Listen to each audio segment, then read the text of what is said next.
Welcome to BIV Today, the daily business podcast from Business in Vancouver. I'm Kirk LaPointe, publisher and editor-in-chief.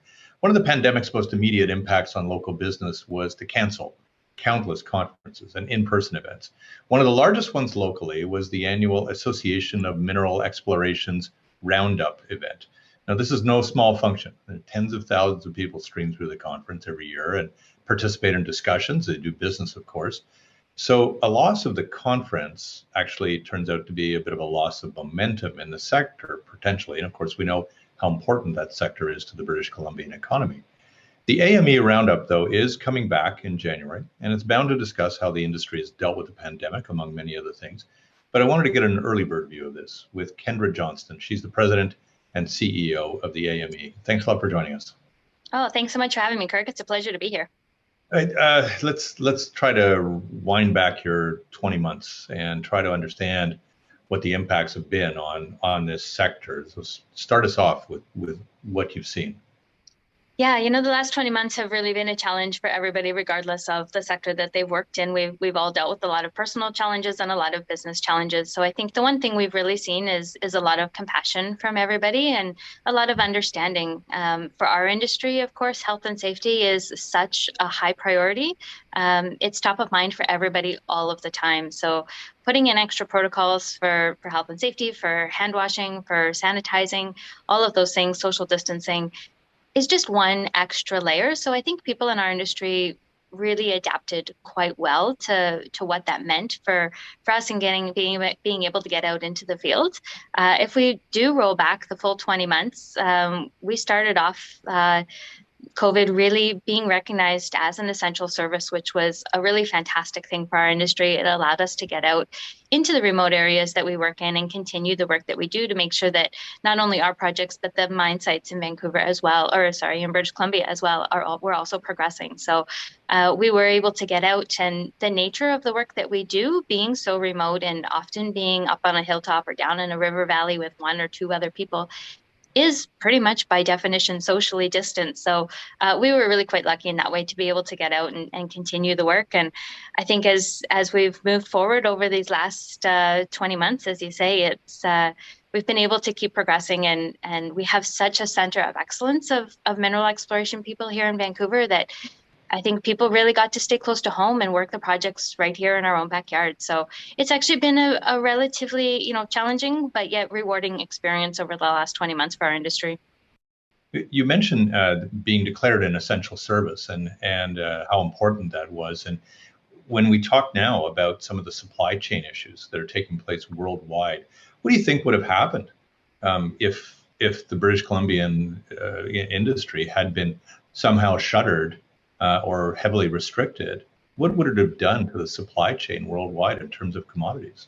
Oh, I think there really would have been some pretty big challenges. And, British Columbia has such a reliance on natural resources, whether that's minerals and metals or forestry or agriculture. It's such a big component of a British Columbia economy that, it really would have been a challenge for every community right across the province, First Nation communities as well as municipalities. Here in mineral exploration, we're one of the largest employers of First Nations across the province and across the country. And so the number of jobs that are rural versus urban are quite significant in both locations, as well as the money flowing into each and every community across the province. You mentioned earlier some of the adaptations of the industry in the early stages of COVID. Can you see starting to emerge now some almost permanence to some of this change, some of the things that'll stick? Yeah, through every challenge, we try to find some silver linings and some lessons that we can learn and progress and keep going forward. So interestingly, there were actually some new jobs created out of COVID from a health and safety perspective. Things like making sure the camps were fully sanitized and that things like tools were sanitized. Before we'd pick up a rock hammer and it didn't matter who was using it before you just picked it up and used it when you needed it. So some of those sort of small changes within camp scenarios where we have people congregating, I think are here to stay. I think some of the new jobs created just to keep everybody safe. We all know over the years that colds and flus travel through camp scenarios pretty quickly. And I think we'll see with these new rules and the extra sanitizing sticking around and staying in place for years to come, hopefully that will reduce the number of just general illnesses that we see in camp. But I think some of the small things as well, traveling into camp, some of the extra safety measures when you're traveling through small communities, stopping to let people know that you're there and that you're coming through.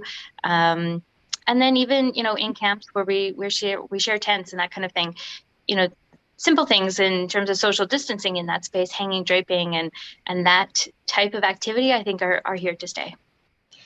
It's so tough to generalize about something as large as a resource industry, of course.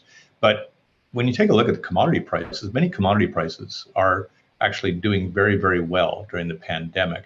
So give me a sense of the status of the wide-ranging industry and its overall situation and how it's participating and contributing to the BC economy right now. Yeah, that's a really big question, but generally speaking, you're right. Commodity prices have stayed strong. This time last year, we saw a huge boom in copper and gold prices, and that really helped a lot of the junior companies finance and get the dollars that they needed to have a really big year this year. Last year in 2020, we saw approximately 1 million meters of drill core drilled in British Columbia. This year, we're on track for about 1.5 million. So that comes from that financing that was done last year on those really high commodity prices. And I think it also speaks to the fact that people are staying close to home and feeling comfortable traveling within the province to get out and do some of that work. So some really big numbers, I think, that we'll see once we get the full numbers tallied at the end of the year, and hopefully be able to announce those numbers out at Roundup. But yeah, I think we've seen some really interesting things happen with commodity prices across the board. You look at the prices of lumber going up and down, and like it's been a bit of a ping pong in the last 6 months or so. You look at the prices of coal and of oil and gas right now, again coming back. So I think that's all a really good and positive sign coming out of COVID, seeing people getting back to normal, into normal routines, and picking back up and getting out to their projects and continuing to work. This is, of course, as much of a technology industry as it is a resource industry now, because of the ways in which technology has been applied in order to bring our resources to market and all of this. Have you seen any extra innovation during this time? Oh, interesting. There is always a large amount of research and development that happens, especially in times like this where it's maybe a little bit quieter on sort of the work front, getting out into projects. There's always some work that's happening and building at the university level, some new research happening, and like you say, some new technology happening. So we are starting to see more adoption, I would say, of some of the technology that's been created over the last couple of years, some of the virtual reality technology, some of the artificial learning and machine learning type activity being implemented, using that to target new areas, to vector in on possible new finds. And we're starting to see some success with those things. So I think that's a really exciting movement that we're going to see going forward. We're also seeing an increased use of drones flying around, both just to take aerial photos, looking for outcrops, saving hundreds of hours of people time walking through the bush looking for them. And again, being able to be strong enough to carry instruments on the drones so that we can survey land and get an idea of actually the mineral chemistry that's out there.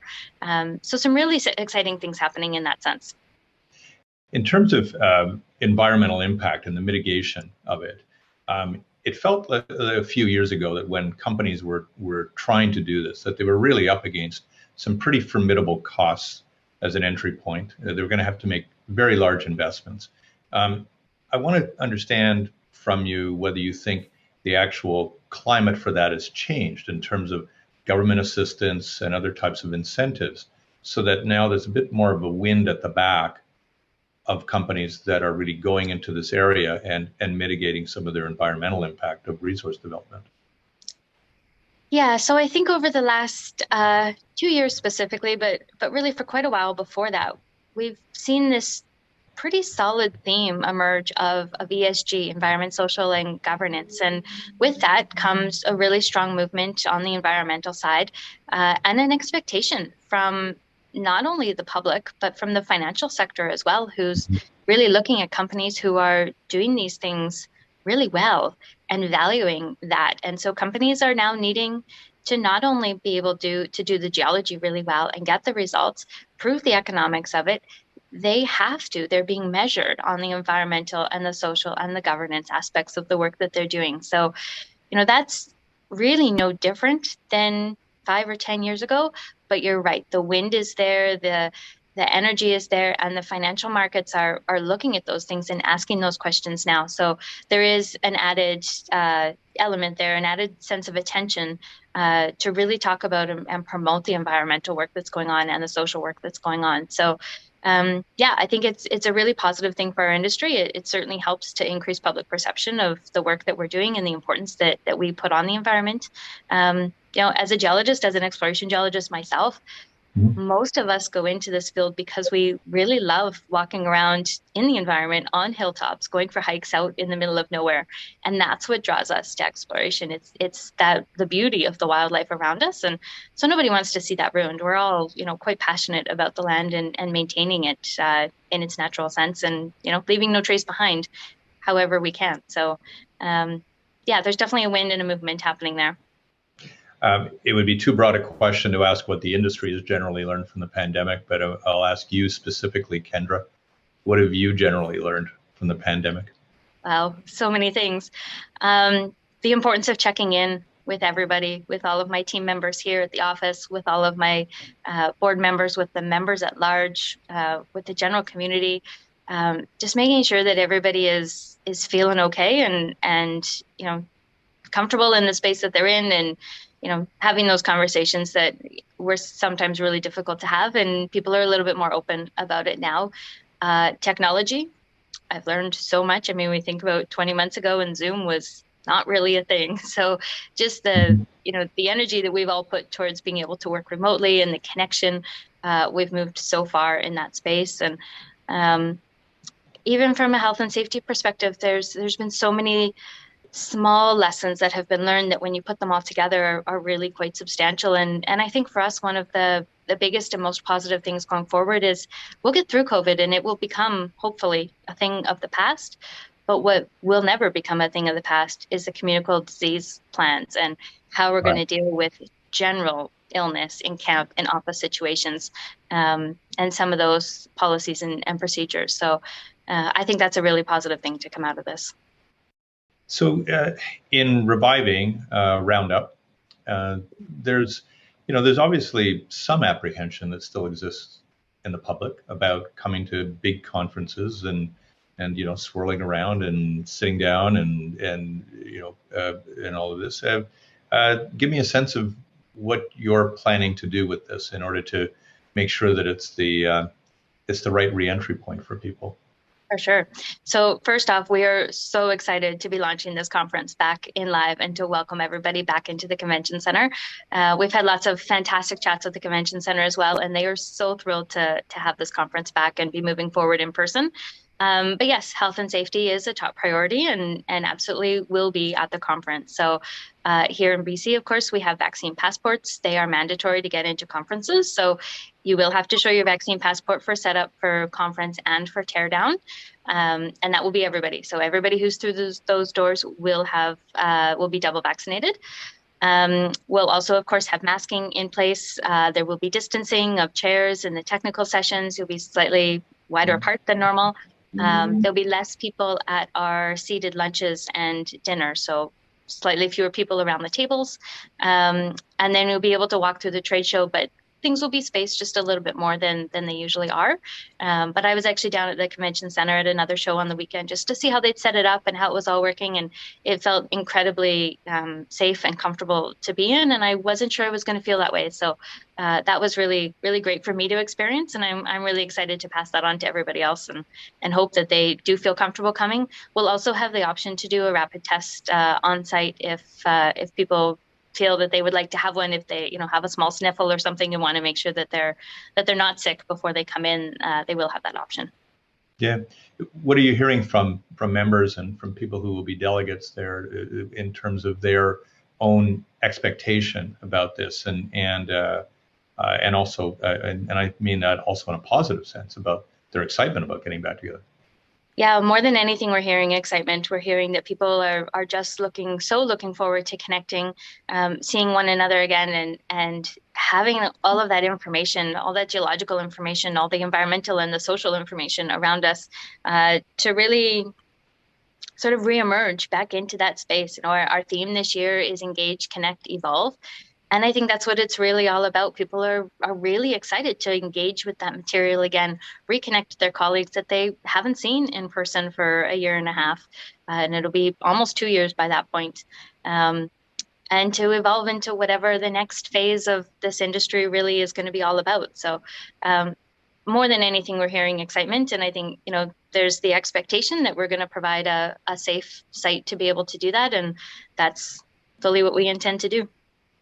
Well, let's cross our fingers, make sure nothing happens in the meantime, but it sounds like you're on the right track with this, and it's going to be an exciting time. This is, of course, such a vital conference for our overall province and its economy. So welcome back, I guess. Thank you. We're looking forward to it, and we'll hope to see you there. Kendra Johnston is the president and CEO of the AME. I'm Kirk LaPointe, publisher and editor-in-chief of Business in Vancouver. Thanks a lot for watching.